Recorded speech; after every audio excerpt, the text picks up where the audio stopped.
Olá pessoal, tudo bem? É, eu vim aqui hoje na OMI, a convite da professora Julie, para falar para vocês um pouquinho sobre climatério, né? Climatério, ele é uma fase da vida da mulher muito importante, né? Todas vão passar, né, por essa fase. E ele é um período de transição da etapa reprodutiva, onde essa mulher consegue ter filhos, se reproduzir, para uma etapa não reprodutiva, né? E o que que acontece? O climatério ele é caracterizado pela queda dos hormônios da mulher. O ovário da mulher vai ficando mais velhinho e ela vai deixando de produzir hormônios. E essa mulher começa a sentir falta desses hormônios, né?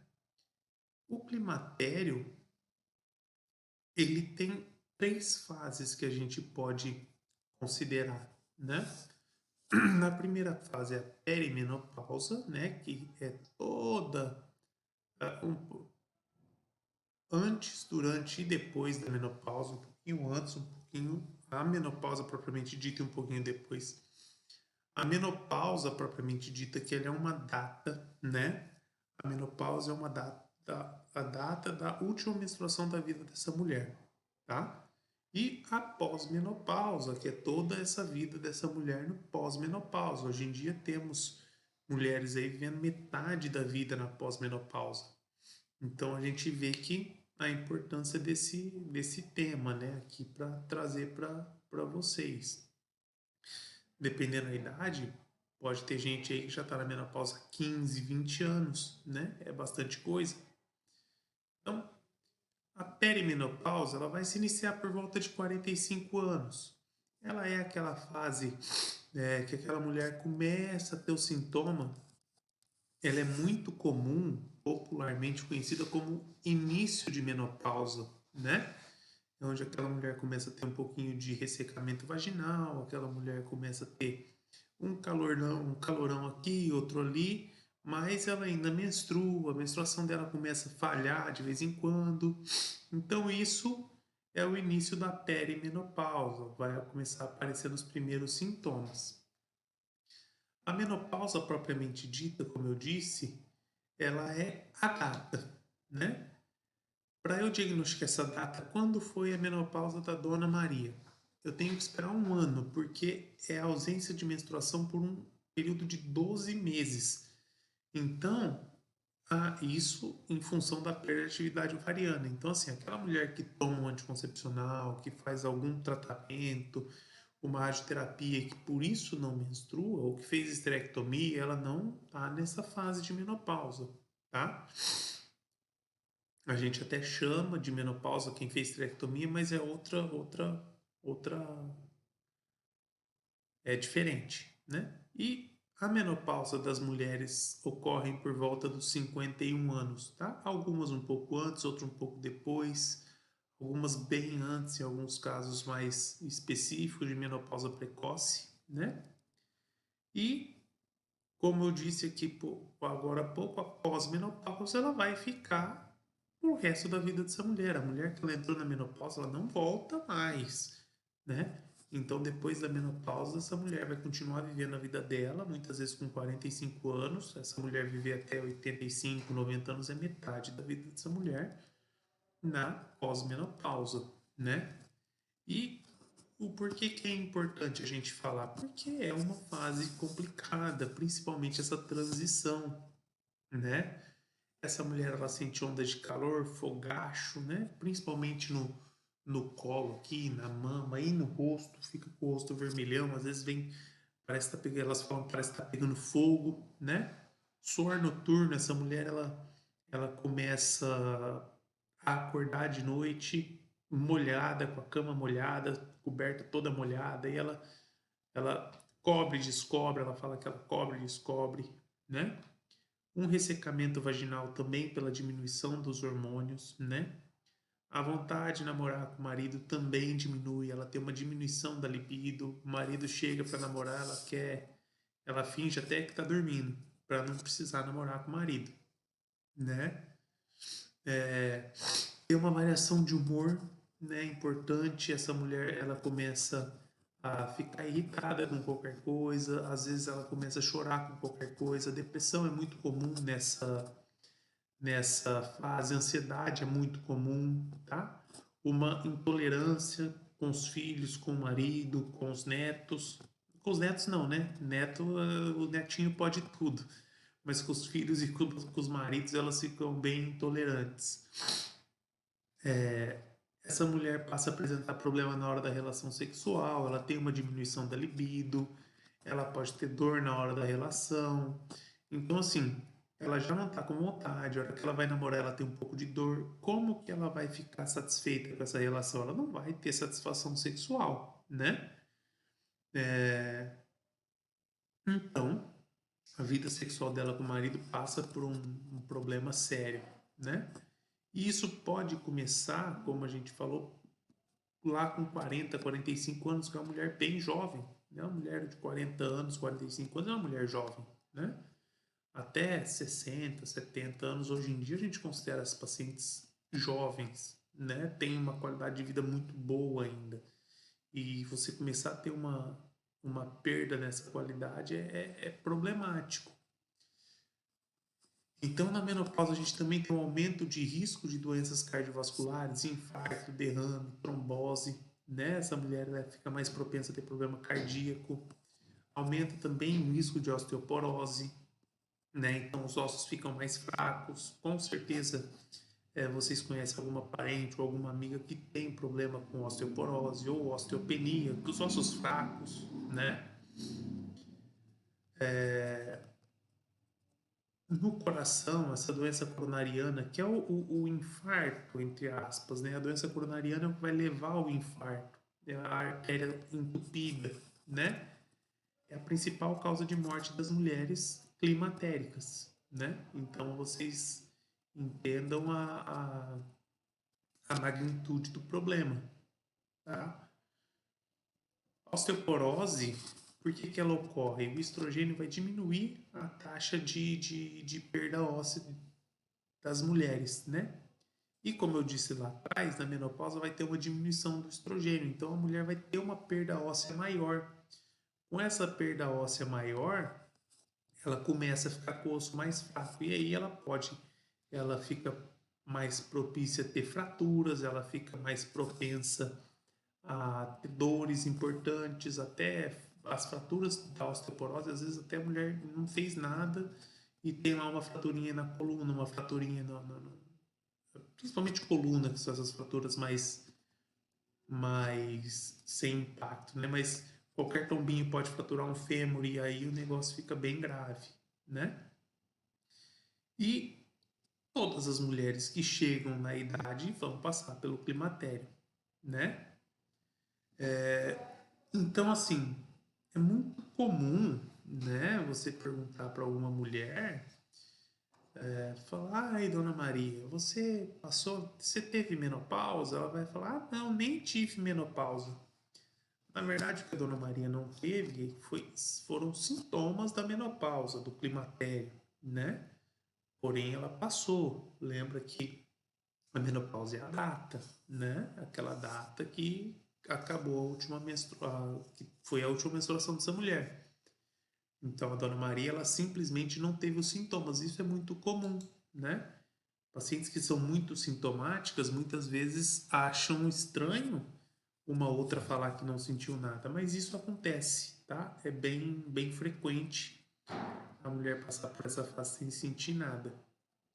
E toda mulher que está nessa fase de climatério, menopausa, ela tem que passar por um médico, de preferência por um ginecologista, né? Para ser orientada, ver o que vai fazer de exame. Tem vários exames que essa mulher vai fazer, né?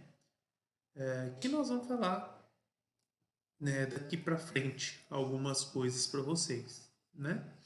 Então, quando essa mulher tem só sintomas leves, não vai fazer nada de remédio. Nós não vamos passar remédio para quem não sente praticamente nada, né? Às vezes ela tem um calorzinho ou outro de vez em quando. Ela ainda tem vontade de namorar, só diminuiu um pouquinho. Namorava 3, 4 vezes, agora tá namorando uma, duas, mas namora toda semana. não tem ressecamento vaginal, não tem muita irritabilidade, então essa paciente só vai usar uma roupinha leve, uma roupinha mais folgada, tomar bastante água, fazer atividade física, fazer atividade para controle de estresse, atividade de relaxamento, né? Pode fazer yoga, pilates, pode fazer crochê, bordado, tricô, enfim, coisas que a mulher gosta, tá? Uma leitura, uma atividade física, né? Ela vai usar um lubrificante vaginal que seja solúvel em água, tá? Postinho de saúde tem à vontade, tá? É, eles entregam nos postinhos de saúde da cidade, junto com o preservativo, tem lá lubrificante. Tem preservativo feminino, masculino e lubrificante. Então, mulheres na menopausa que tiverem vida sexual ativa, tiverem o marido, pode pegar para diminuir esse ressecamento. Manter a vida sexual ativa, tá? Para manter esse tônus da musculatura pélvica, manter a lubrificação bacana, é importante, tá? Até manter o bom estado mental, né?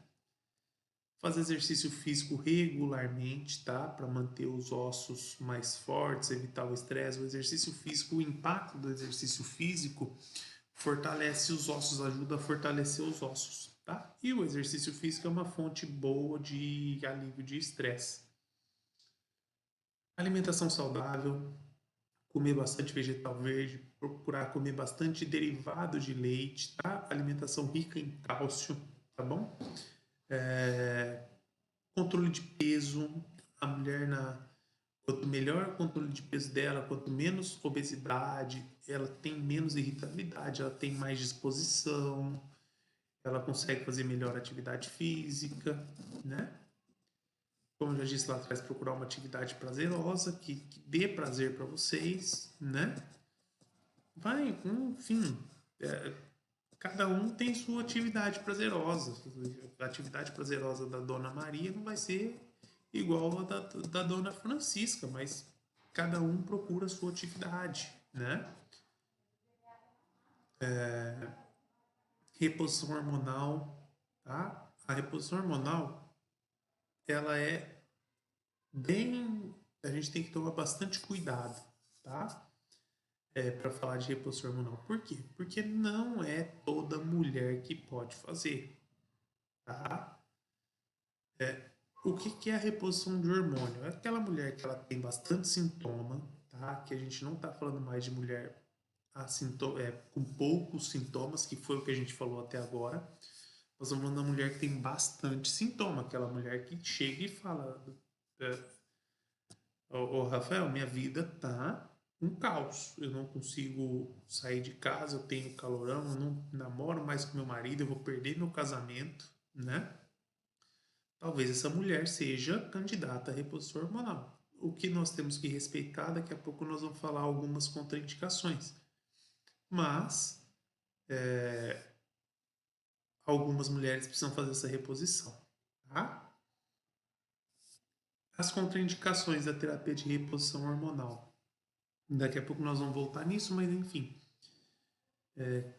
História de câncer de mama, história de câncer de endométrio, história de câncer de fígado, paciente com alto risco de trombose, paciente com diabetes ou hipertensão descontrolada. Essas são as principais, tá? Eu acho que são as principais contraindicações da reposição hormonal.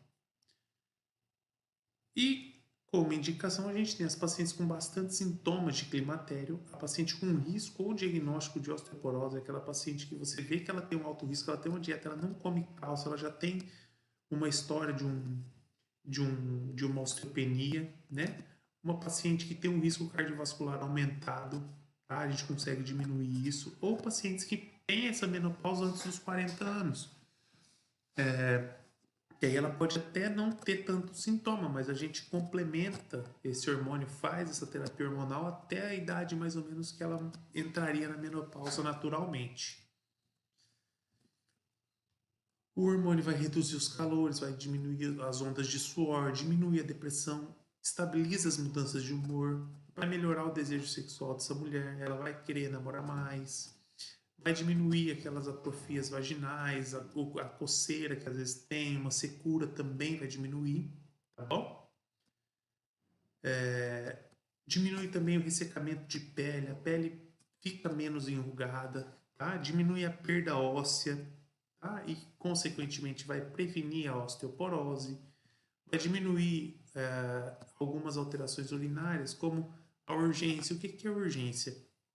Você tem vontade de ir no banheiro, a hora que você começa a ter vontade, você já tem que correr para o banheiro, porque senão vai perder urina na roupa, tá? E a incontinência também é isso quando você perde, quando não tem tempo de chegar no banheiro, e quando vai fazer uma força, tosse, espirra, você acaba perdendo urina. Dependendo do caso, tá? Não são todos os casos, alguns casos tem que operar, né? Eu acho que o ano passado eu dei uma aula na UME de incontinência urinária, a gente falou disso, né? Quem tava aí vai lembrar. Mas alguns casos são cirúrgicos, tá? Outros, só com estrogênio a gente consegue resolver, tá? Por isso tem que passar por uma avaliação médica para a gente ver qual que é o caso de cada um. E, por fim, Rafael, você falou tudo isso, caramba, vamos fazer para todo mundo, né? Vamos tratar todo mundo. Não é bem assim, né? O tratamento do climatério, ele não é uma obrigação, tá? Ele é uma opção para essa mulher, tá?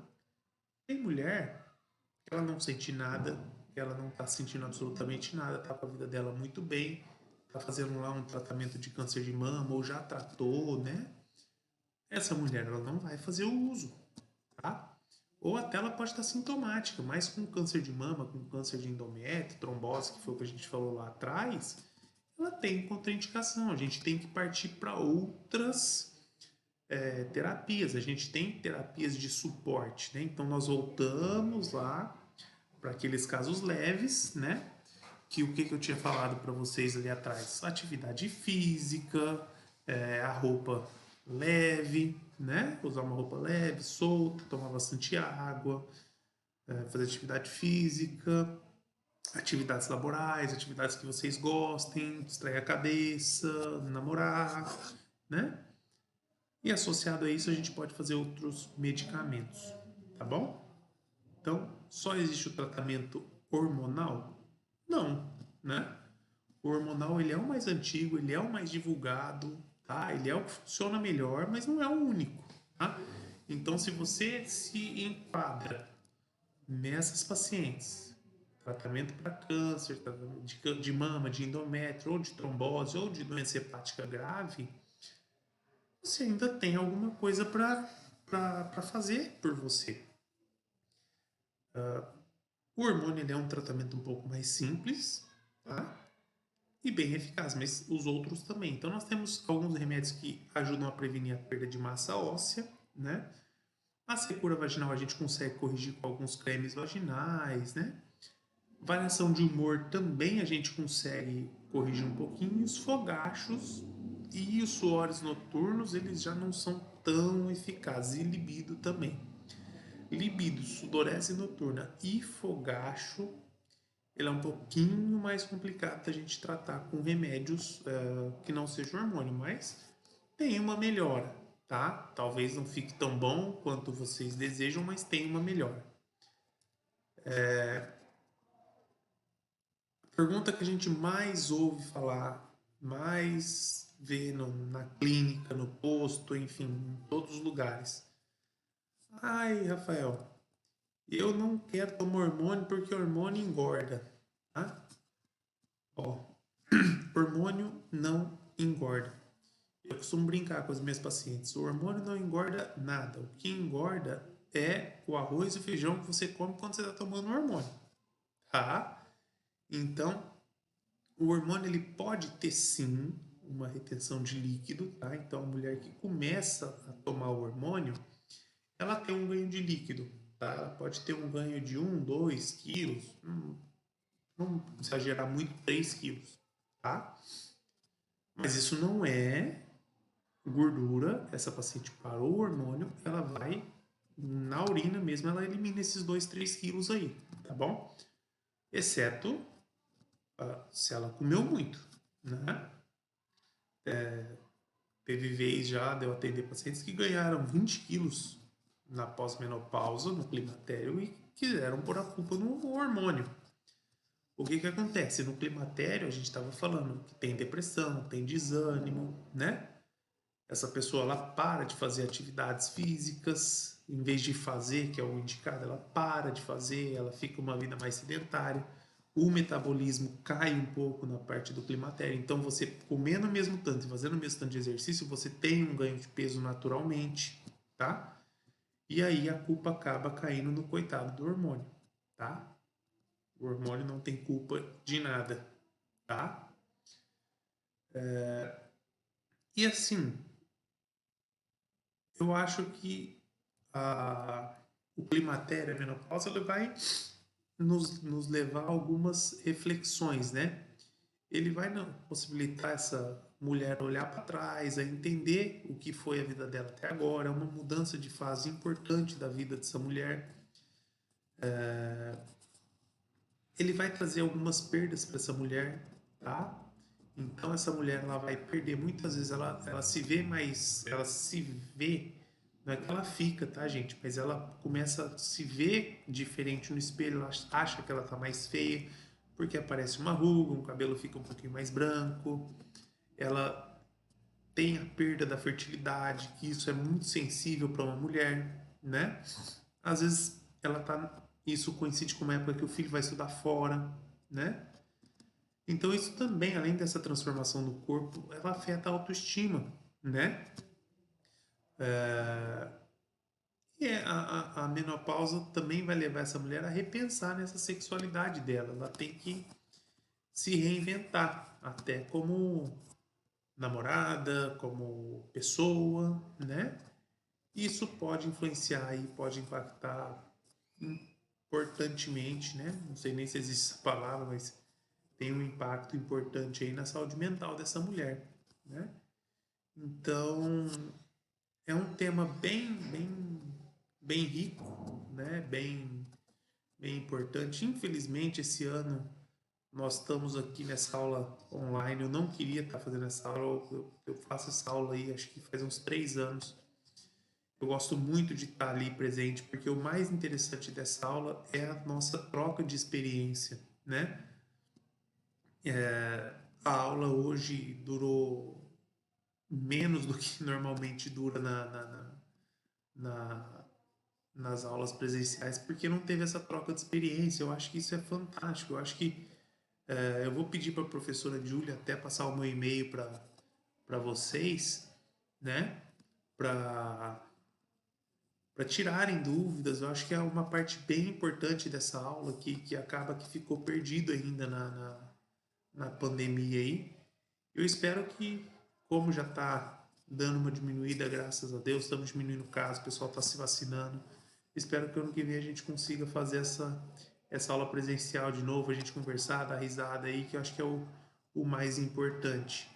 Tá joia? Então, se ficou alguma dúvida, eu não coloquei meu e-mail aqui, mas eu vou pedir para a professora Julie passar para vocês, tá? A professora vai passar o meu e-mail para vocês, vocês podem mandar mensagem, a gente tira dúvida, conversa, tá bom? É sempre um prazer vir aqui falar com vocês e até mais. A gente se vê numa próxima reunião.